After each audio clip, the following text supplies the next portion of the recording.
Nič, proste ani zvuk nevydal, aby nerušil, no. Úžasne. Aj prišli pre neho... S ostatnými zvieratkami sa znášal?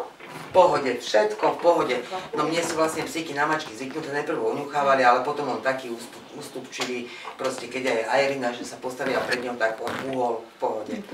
No ale hovorím, aj prišli, ale prišli s takouto prepravkou. No ja keď som ho vypustila, hovorím, a teraz čo? Hovorím, že tak tam sa ani nezmestí.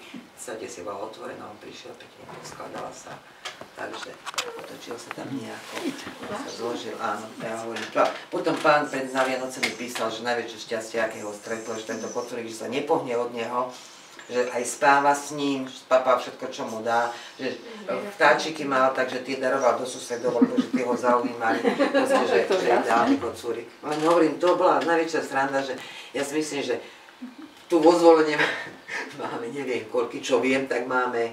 Má ešte jedna pani tu vlastne, kde som chodila kryť, do Vlaňajška, tak tá má majniačky a potom teraz na hore na sídlisku si zobrala odo mňa jedna pani kocúrika. Ináč vôbec neviem, že ako vedel, že má prísť sem práve ku nám.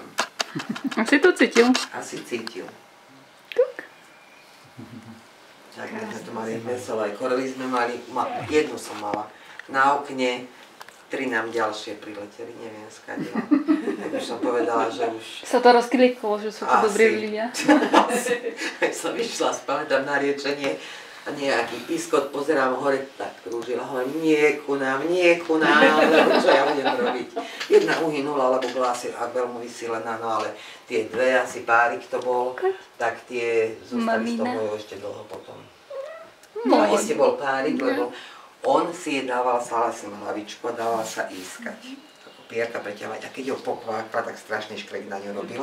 A ošklobal je celé nôžky spodok, tak to bola bez pierka. To hovorím asi preto, že aby sa tá moja, neviem, či bola samička, či samec, ale asi aby sa proste nepáčila tomu môjmu vtáčikovi. Normálne ošklopká pierka, celé stehienka. To bolo také smiešné, mal brúško. Nemáš pozoríky, čo? Stehienka, vtáčacie chlpaté, ale mala len také teličko trošku a už potom tie tenké one.